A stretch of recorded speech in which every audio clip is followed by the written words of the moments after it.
ሰላም ጤና ይስጥልኝ የተከበራችሁ ተመልካቾቻችን ከተወዳጁ ጣቢያችን ብስራት ዩቲዩብ ቻናል ወደ እናንተ የሚደርሰው የመረጃ ሰዓታችን ተጀምሯል። መረጃዎቹን ወደ እናንተ በማድረስ ነው ሰብለ አበበ ከእናንተ ጋር የጋራ ቆይታ ማድረግ ይሆናል። ለሰዓቱ የደረሱ ከሀገር ውስጥ እንዲሁም ከባህር ማዶ መረጃዎች ይዘናል። ወደ ሀገር ውስጥ መረጃ እናልፋለን። ከ624 ዓመታት በላይ እድሜ ያለው 44 ታቦታት የሚመጡበት ኢራንቡቲ የጥምቀት በዓል በሰላም ተጠናቀቀ።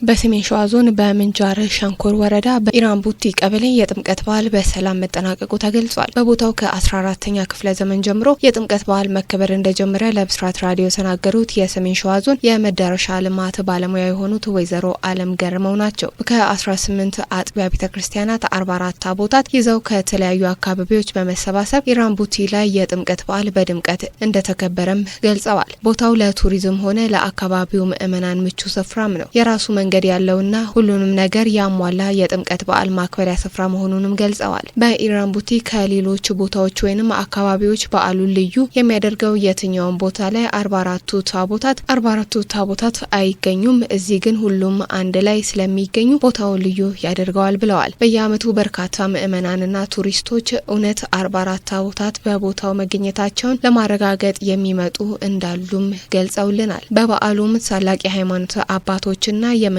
ባለስልጣናት በቦታው ተገኝተው እንደነበር የሰሜን ሸዋ ዞን የመዳረሻ ልማት ባለሙያ የሆኑት ወይዘሮ አለም ገርመው ጨምረው ነግረውናል። ኢራንቡቲ ቀበሌ 44 ታቦታት ተሰባስበው የሚያድሩበትና በ14ኛው ክፍለ ዘመን የጀመረ ሲሆን ከ624 ዓመታት በላይ እድሜ ያለውና በዩኔስኮ በማይዳሰሱ ባህላዊ ቅርሶች የተመዘገበ ልዩ ሃይማኖታዊ በዓልም ነው ስትል ምህረት ታደሰ ዘግባለች።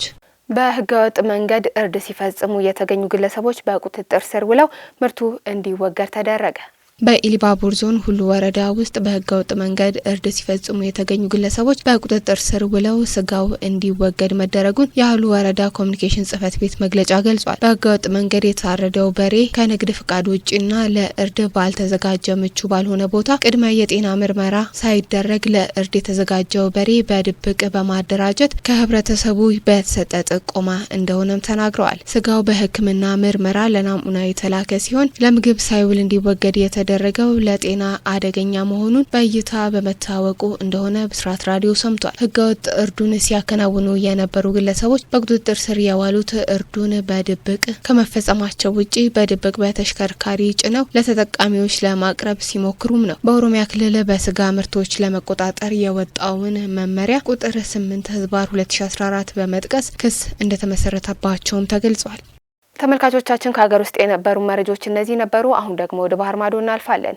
የሞሮኮ ንጉስ የጋዛ ሰላም ቦርድን ለመቀላቀል የትራምፕን ጥሪ ተቀበሉ። በሞስኮ ንጉስ መሐመድ 6ኛ የአሜሪካ ፕሬዝዳንት ዶናልድ ትራምፕ አዲስ የተመሰረተውን የጋዛ የሰላም ቦርድ እንዲቀላቀሉ የቀረበላቸውን ግብዣ መቀበላቸውን ሰሜን አፍሪካዊቷ ሀገር አስታውቃለች። የውጭ ጉባኤ ሚኒስቴር ባወጣው መግለጫ ንጉስ የቦርድ መስራች አባል ለመሆን መስማማታቸውን ትራምፕ በመካከለኛው ምስራቅ ለሚደረጉ የሰላም ጥረት ድጋፍ ለማሳየት እንደ አንድ ተነሳሽነት እንደሚታይም አስታውቀዋል። ሚኒስተሩ ቦርዱ ለረጅም ጊዜ መረጋጋትንና የወደፊት ትውልዶችን ብልጽግናን ለማጎልበት ቁርጠኛ የሆኑ የተወሰኑ ታዋቂ ዓለም አቀፍ መሪዎችን እንደሚያካትትም ገልጸዋል። ግብዣው ንጉስ መሐመድ 6ኛ በሰላም ጉባኤ ላይ ቁልፍ ዓለም አቀፍ ተዋናያን በመሆናቸው ያላቸውን አቋምና ከአሜሪካ አስተዳደር እንዲሁም ከሰፊው ዓለም አቀፍ ማህበረሰብ ጋር ያላቸውን እምነት እውቅና መስጠቱንም ገልጸዋል። ሞሮኮ የቦርዱን መስራች ቻርተር ለማጽደቅ እንደምትንቀሳቀስም መግለጫው የገለጸ ሲሆን በ1967 በምስራቅ ኢየሩሳሌም ዋና ከተማ የሆነችውን የፍልስጤም ድንበሮች ነጻ የሆነች የፍልስጤም መንግስት መመስረታቸውን ጨምሮ በመካከለኛው ምስራቅ ፍትሃዊ ሁሉን አቀፍና ዘላቂ ሰላም ለማምጣት ራባት ያላትን ቁርጠኝነት አረጋግጧል። እንደ ሚኒስተሩ ገለጻ የሞስኮ ንጉስ ትራምፕ በቀጠና ያለውን ሰላም ለማራመድ ያላቸውን ቁርጠኝነት በደስታም ተቀብለዋል። ከትራምፕ ጋር በተፈጠረው ውጥረት ዴንማርክ ተጨማሪ ወታደሮች ወደ ግሪንላንድ ላከች።